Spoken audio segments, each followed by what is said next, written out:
Bienvenido a Saboreando la Palabra, el comentario a las lecturas de la Misa Dominical. Te habla el Padre Ángel Siapi, de la Parroquia Cristo Redentor en El Paraíso, San Juan, Puerto Rico. Recuerda que en la descripción están las citas bíblicas de las lecturas, el enlace al guión de la Lección Divina, el enlace a los apuntes del comentario y la dirección de la página web de la Parroquia Cristo Redentor. En el nombre del Padre, del Hijo y del Espíritu Santo. Amén.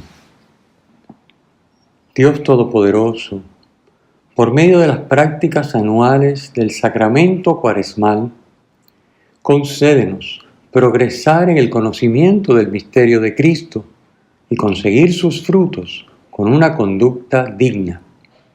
Por nuestro Señor Jesucristo, tu Hijo, que vive y reina contigo en la unidad del Espíritu Santo y es Dios por los siglos de los siglos. Amén. Domingo primero de Cuaresma, ciclo C. Nos encontramos iniciando este tiempo fuerte que la Iglesia nos regala cada año, la Cuaresma, y que nos prepara para la gran celebración anual de la Pascua, de manera particular en el Tríduo Pascual y luego prolongado a lo largo del tiempo de las semanas de Pascua. Como todos los años, el primer domingo de Cuaresma leemos el relato de las tentaciones de Jesús en el desierto. En el ciclo C en el que nos encontramos está tomado del Evangelio de San Lucas. Comentemos las lecturas por orden, como siempre. La primera lectura nos da la clave de interpretación de las tentaciones que luego leemos en el Evangelio. Nos dice que no es lícito tener y disfrutar nada, ni ejercer dominio sobre nada, sin reconocer que todo es un don de Dios, y reconocer, por tanto, su soberanía sobre lo que somos, podemos y tenemos. En el texto, ese reconocimiento queda simbolizado en la ofrenda de las primicias y el gesto de postración, es decir, que significa adoración ante el Señor. Es un reconocimiento de que todo es de Dios. Incluso aquello que nosotros muchas veces damos por sentado que es nuestro porque tenemos el control sobre ello, sean cosas, personas, situaciones, etcétera, posiciones. Bien, todo es don de Dios. Y aunque esté en nuestras manos el uso de esas cosas y el manejarlas y el desenvolvernos en esas situaciones y posiciones, en definitiva, el dueño de ellas es Dios. Los versículos 5 al 9 son el credo israelita. Hoy leemos del 4 al 10. Bueno, la mayor parte de esta lectura, versículos 5 al 9, son lo que se puede llamar el credo israelita, que contiene los rasgos fundamentales de la fe del Antiguo Testamento. Es un resumen de la historia de Israel centrado en dos grandes acciones salvíficas de Dios: la liberación de Egipto y su establecimiento en la tierra prometida. Pasar de ser Jacob un arameo errante a convertirse Israel en un pueblo numeroso en su propia tierra, tierra que emana leche y miel, no es conquista humana, sino don de Dios.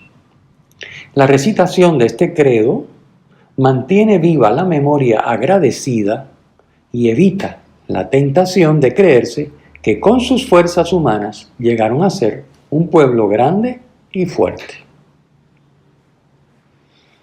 Segunda lectura. En la segunda lectura encontramos una cita que está tomada, esta cita que dice: la palabra está cerca de ti, la tienes en los labios y en el corazón, en el versículo 8, está tomada de Deuteronomio 30, versículos 11 al 14, donde se dice de la ley: estos mandamientos que yo te prescribo hoy no son superiores a tus fuerzas, ni están fuera de tu alcance. No están en el cielo, ni están al otro lado del mar, sino que la palabra está bien cerca de ti, está en tu boca y en tu corazón, para que la pongas en práctica. Esto se dice de la ley en el Deuteronomio. San Pablo, obviamente, una vez superada la ley, refiere estas palabras a Cristo, el cual habita por la fe en nuestros corazones, como dice en Efesios 3:17. Y el núcleo de esta fe lo constituye el hecho y la confesión de que Jesús es ahora el Señor. Pasemos entonces al Evangelio, que ya, como dije, nos ambientó la primera lectura a la temática nuclear, al centro de lo que de estas tentaciones se ha hablado, se ha dicho, se ha comentado muchísimo.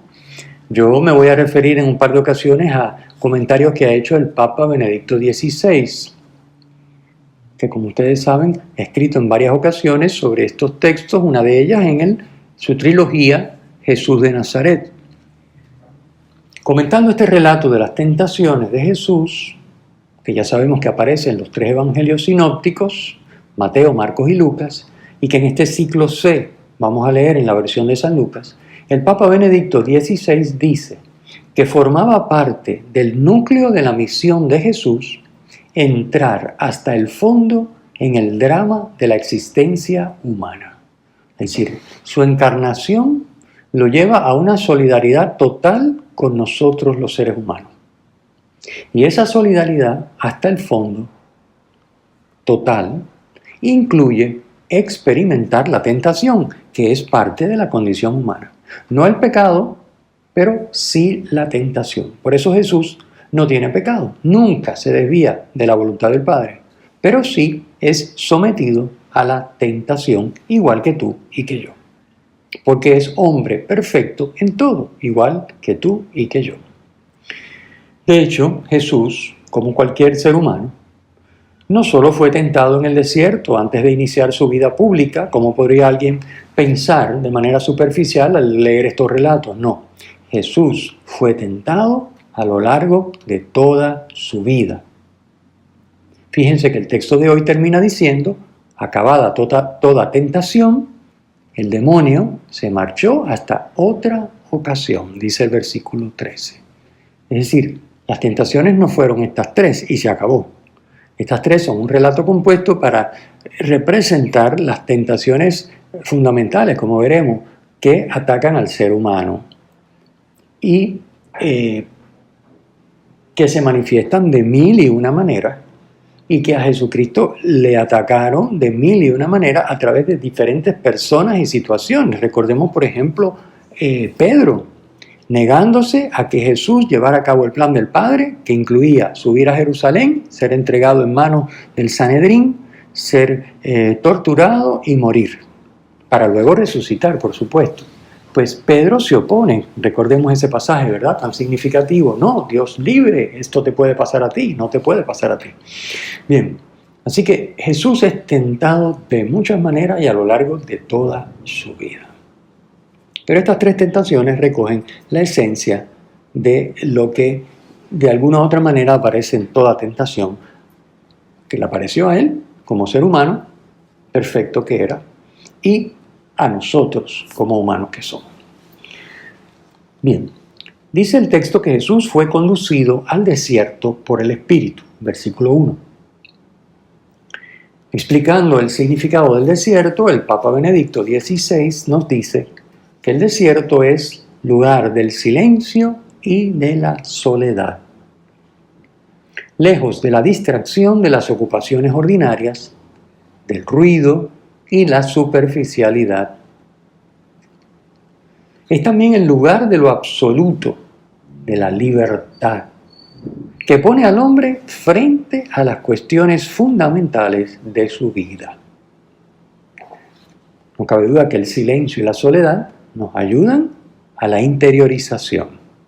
Por eso es importante encontrar en nuestra vida momentos fuertes de silencio, de soledad, para poder interiorizar, poder reflexionar, meditar. Obviamente no solo mirándonos nosotros, sino mirándonos nosotros a la luz de la mirada de Dios, a la luz de su palabra.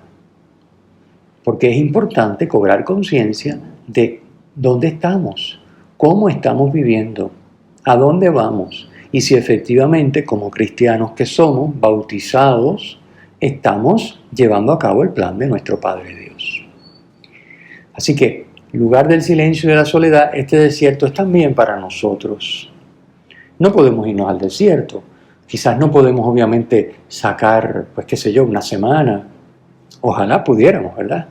Esa costumbre anual de muchas personas de sacar 1 o 2 días y hacer un retiro anual. A veces hay personas que logran organizarse y sacar un mes entero, 30 días o por lo menos una semana. Eso es encomiable y hace un bien enorme.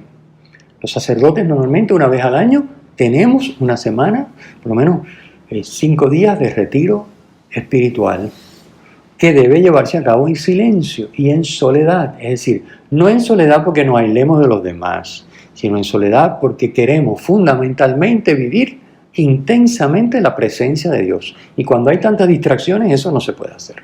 Entonces, fíjense, Jesús es llevado por el Espíritu al desierto, a encontrarse en el silencio y la soledad consigo mismo, con su identidad más profunda, como hombre, obviamente, porque es Dios también, y con su Padre Dios. Lejos de la distracción de las ocupaciones ordinarias. El desierto, dice el Papa Benedicto XVI, es también el lugar de lo absoluto, de la libertad, que nos pone frente a las cuestiones fundamentales de la vida. El desierto es también lugar de gracia, dice. Al alejarse de sus preocupaciones, el hombre encuentra a su Creador. Y finalmente, el desierto es también lugar de muerte. Fíjense que en el desierto no hay agua, que es necesaria, indispensable para sostener la vida. Así que si no hay agua, pues es lugar de muerte. Pero además también es lugar de muerte espiritual o de posible muerte espiritual porque es el lugar de la tentación, donde se manifiesta el poder del diablo. Bien, 40 días, los 40 días en el desierto, de donde provienen los 40 días de la cuaresma, que eso es lo que significa cuaresma, 40 días, son el número que representa el cambio de un periodo a otro. Por ejemplo, los 40 días con sus 40 noches que dura el diluvio son el cambio a una nueva humanidad. Los 40 años de desierto que recorren los israelitas son el cambio necesario para entrar en la tierra prometida. Y los 40 días de Cristo marcan el cambio de su vida privada a su ministerio público. Este es el significado de los 40 días, que pudieron haber sido 40 días calendario, efectivamente, o más o menos, pero que tienen este otro significado además, el número 40. En las 3 tentaciones que leemos en el relato evangélico, aparece el núcleo de toda tentación. Y este núcleo es poner en orden nuestro mundo por nosotros sin contar con Dios, contando únicamente con nuestras propias capacidades. Esta es una tentación que nos acecha a todos. Y en el fondo de lo que se trata es de reemplazar a Dios. Ya no tanto de negarlo, entrar en una discusión filosófica, no, sino en la práctica hacemos las cosas como si Dios no existiera. Tomamos decisiones como si Dios no existiera. Nos las agenciamos y planificamos y hacemos y dejamos de hacer y llevamos a cabo tareas y compramos y vendemos y ponemos y quitamos según nuestro criterio, punto. Según nuestra conveniencia, lo que vemos como apropiado, humanamente hablando. Y Dios, bien, gracias, no tiene nada que ver. Esto es una tentación, repito, que nos acecha a todos. Muchas personas piensan, bueno, es que Dios no tiene nada que ver con mi día a día. Pues mire, Dios sí tiene que ver con su día a día. Porque desde el momento en que Dios se encarna en Jesucristo, y esa segunda persona de la Trinidad se hace hombre, Dios vive un día a día. Y en ese día a día se decide la fidelidad de Jesucristo como hombre a la voluntad de su Padre Dios. En el día a día, no en la cruz, no solo en la cruz, No solo en el bautismo, no solo en su predicación, no, en el día a día. Entonces, también para nosotros, desde ese momento, Dios nos reveló en Jesucristo que para nosotros en el día a día se verifica efectivamente nuestro rechazo o nuestra adhesión a Dios y a su voluntad. Así que no podemos decir, bueno, pero es que en estas cosas, por ejemplo, económicas, pues aquí yo tengo que ser listo, porque si no me quedo sin nada. Es decir, bien, yo no robo y yo no estafo y yo no hago nada, ¿verdad? No compro a las personas, ni influencias, ni nada, pero hay que ser listo. Uno no puede ser tan estricto y tan justo y tan santo y tan bueno que me quedo sin nada. Muchas personas piensan así. Y esto voy a poner un ejemplo de cosas que son realmente de poca importancia, como el dinero y los bienes. Pero sin embargo, cosas que nos tocan muy de cerca. Se trata de quitar a Dios de en medio o dejarlo de lado, que es lo mismo. No lo negamos, sí, Dios, quizás misa del domingo, a lo mejor confesión de vez en cuando, comunión, un rosario, en fin, sí, hay una vida, hay unas prácticas espirituales, pero quedan vacías de contenido si realmente luego en la vida ordinaria, en el día a día, donde se decide nuestra fidelidad o rechazo a la voluntad de Dios, Dios no tiene nada que decir. Y ese es el núcleo de la tentación que queda manifestado en estas tres variantes que nos presentan los evangelios sinópticos y que hoy leemos, como hemos dicho, en la versión de San Lucas. Fíjense que es diabólico tomar los dones de Dios y luego usarlos al margen de Dios, para nuestros fines y según nuestro capricho, para nuestras necesidades y según nuestra idea y nuestra manera de hacer las cosas, sin contar con quien nos lo dio, sin respetar la intención de Dios al dárnoslos. Y la intención de Dios es que le hagamos presente a Él, que es amor, en nosotros y en el mundo. Es decir, que usemos todo lo que Él nos ha dado, lo que somos, podemos y tenemos, para amar, para hacerlo presente a Él, hacer lo que Él hace, vivir como Él viviría aquí, si estuviera en nuestro lugar. Porque de hecho, en la manera en que lo hacemos, Él está en nosotros. Como dice San Pablo, en la manera que somos fieles a la voluntad de Dios, en Él vivimos, nos movemos y existimos. La salvación consiste en esto. Y solo se alcanza haciendo la voluntad de Dios con sus dones. La voluntad de Dios no es simplemente no robar y no matar. Claro, es voluntad de Dios que no robemos y no matemos. Claro que sí. Pero eso no es. La voluntad de Dios, la salvación, solo se alcanza haciendo la voluntad de Dios siempre y en todo lugar, con todos sus dones. Y todo es don de Dios. Recordemos esto. A veces se nos olvida, pero conviene recordar que todo lo que somos, podemos y tenemos es un don de Dios, que está puesto en nuestras manos de manera temporera, pero que Él sigue siendo su dueño. Dios es dueño y Señor de todo, también de nosotros, de nuestras personas, de nuestras capacidades, de nuestros talentos, de nuestras relaciones, de nuestros bienes, de todo. Acordémonos de esto. Por lo tanto, cualquier aspecto de nuestra vida que manejemos sin tomar en cuenta la voluntad de Dios, no digamos ya frontalmente opuestos a la voluntad de Dios que conocemos por la Iglesia, por el Magisterio, por la Sagrada Escritura, por nuestra conciencia que nos dice eso está mal.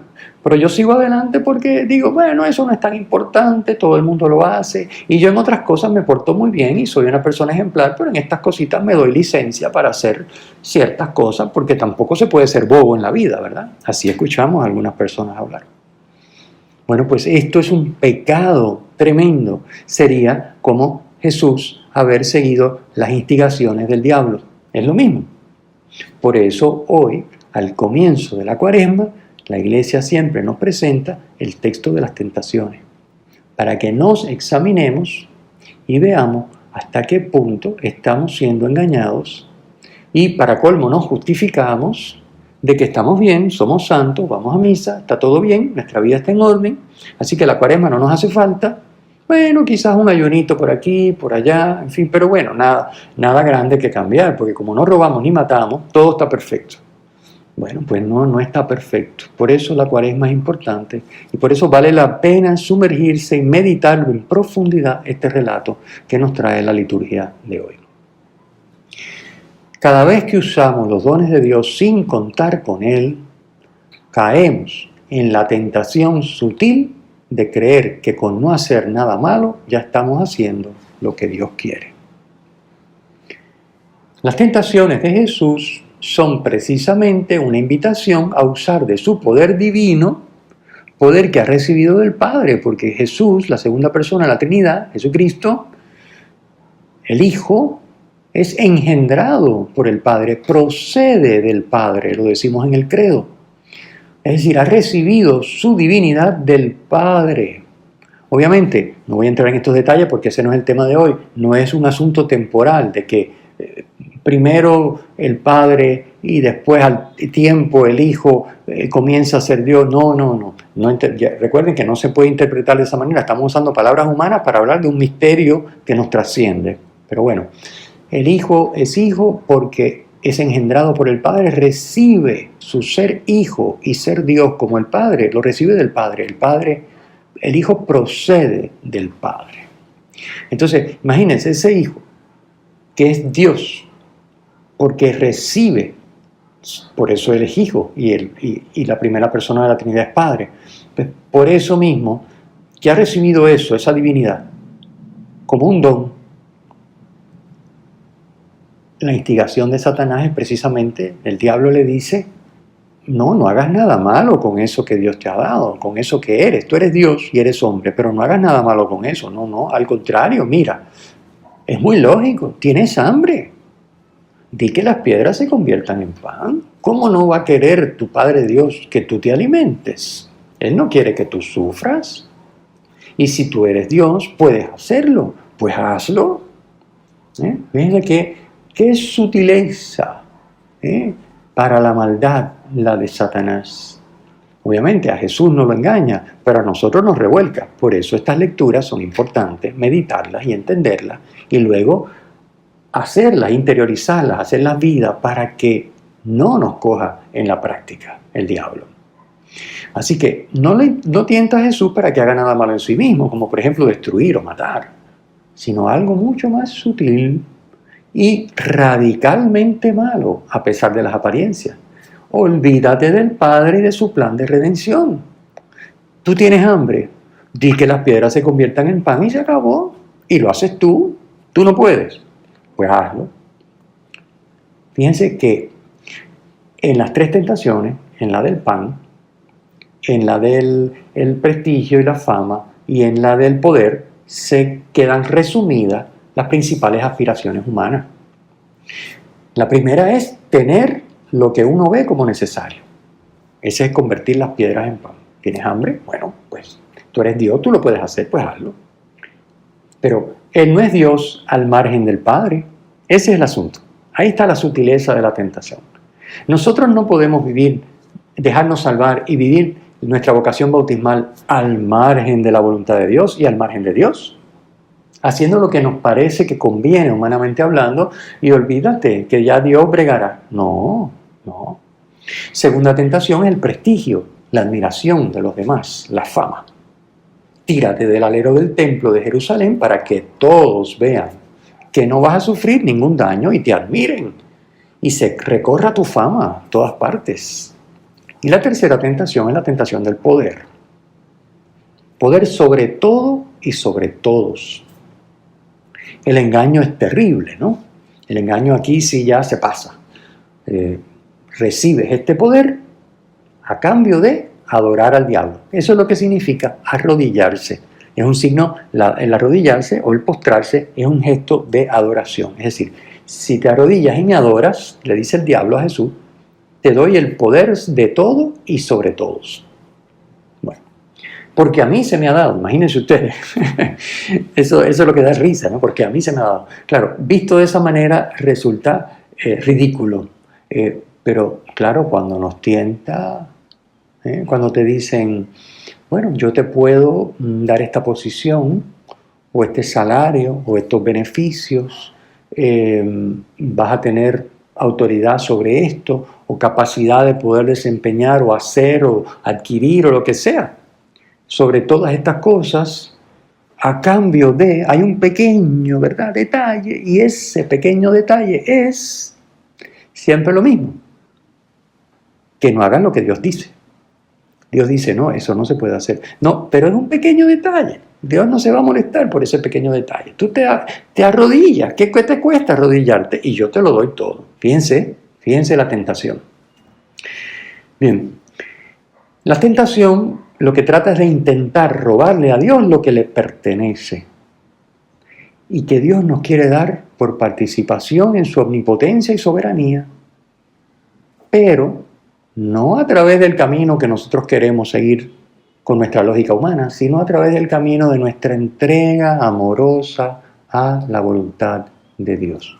En el fondo, la tentación es estúpida, porque nos incita a arrebatarle a Dios por las malas, en contra de su voluntad, lo que Él nos quiere dar por las buenas, insertándonos en su plan.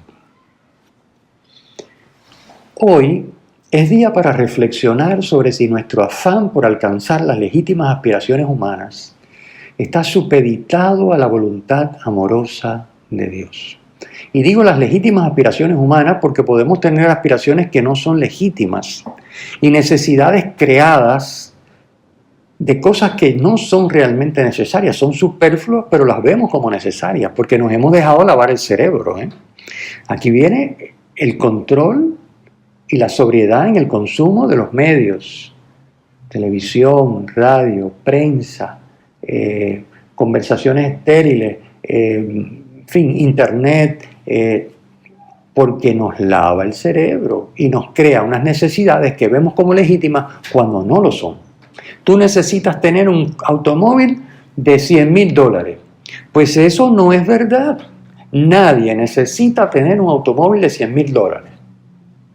Tú necesitas tener un automóvil digno, que no te deje en la carretera y que tenga las comodidades necesarias para transportarte tú y transportar tu familia. Pero el hecho de pagar $100,000, si eso no está dentro de tu estándar de vida, puede haber personas que efectivamente por su trabajo, por sus relaciones, por lo que sea, necesitan rodar un automóvil de ese precio, de esa valía, porque, y es cuestión también de imagen, el negocio no iría bien, las personas dirían, bueno, este hombre está quebrado, yo con él no hago negocio porque mira, anda por ahí en una chatarra. Pero vamos a ponernos a pensar, una persona de clase media, o incluso de media baja, no digamos de clase baja, con escasos medios, que a lo mejor necesita tener 3 trabajos para poder cubrir, ¿qué necesidad tiene de meterse en un automóvil o en una casa o en lo que ustedes quieran, que está más allá de sus capacidades y que realmente no necesita? ¿Ven? O sea que esto es un pecado grave, atenta contra el plan de Dios sobre nosotros. Dios, si hacemos su voluntad y somos responsables, laboriosos, trabajadores, sobrios, humildes, veraces, etc., vivimos la virtud y cultivamos la relación con Él, nos dará lo que necesitamos para alcanzar la comunión plena con Él. Nuestra meta no está en este mundo. No es que una vez que uno se muera se acabó, ya no podemos gozar más. Esa no es la idea. Así no vive un cristiano. Y que por lo tanto hay que disfrutar al máximo. Compra la casa más cara, cómprate el carro que vale el doble de lo que puedes pagar. Ya veremos, ya después se resolverá. Gástate en los viajes y en lo que sea, lo que tú quieras, que ya después alguien bregará y le meterá mano al asunto. No, un cristiano no vive así. Un hijo del Padre no vive así. Un hijo del Padre no se tira del alero, un hijo del Padre no se arrodilla ante los acreedores ni ante nadie por pequeños detalles a los que accedemos para poder alcanzar lo que no necesitamos. No.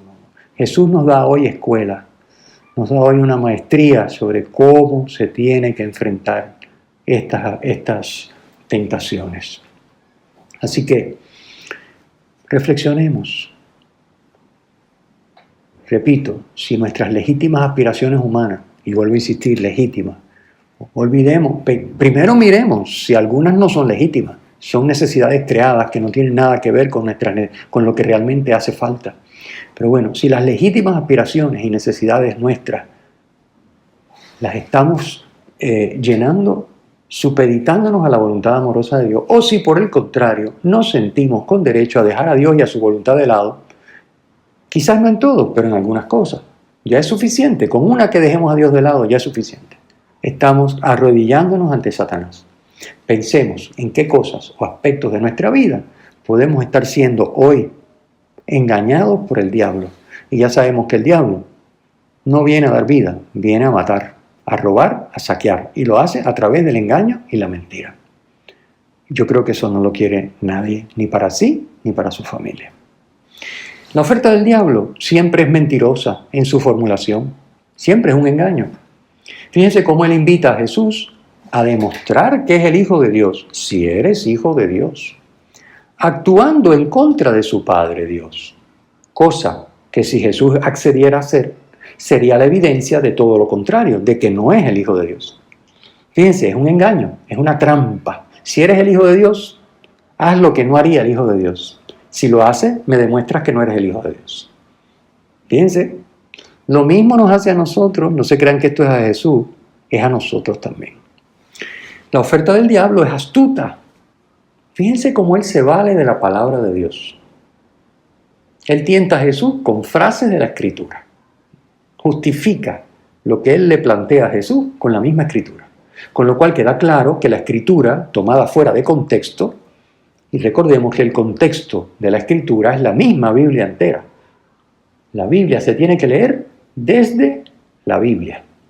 No se pueden tomar pasajes sueltos, ni menos citas sueltas, para decir lo que nosotros queremos decir, como hace Satanás en la tentación. Porque eso es un pretexto para justificar lo que se quiera, incluido el hacer lo contrario de la voluntad de Dios. Fijémonos que la respuesta de Jesús consiste en citar la Escritura en su contexto para señalar que lo que le propone el diablo es contrario a la voluntad de Dios. Jesús le rebate la Escritura con la Escritura, pero la Escritura fuera de contexto con la Escritura en su contexto, diciendo lo que realmente el Padre quiso y el Espíritu inspiró en ese texto sagrado que se está citando. Y aquí nos toca otra vez examinarnos. Estamos en Cuaresma, esto es un tiempo fuerte. Esto no es para irnos de vacaciones y descansar, esto es para trabajar y crecer para poder celebrar una Pascua realmente plena, un paso que este año nos lleve mucho más cerca de la resurrección que el Señor nos promete.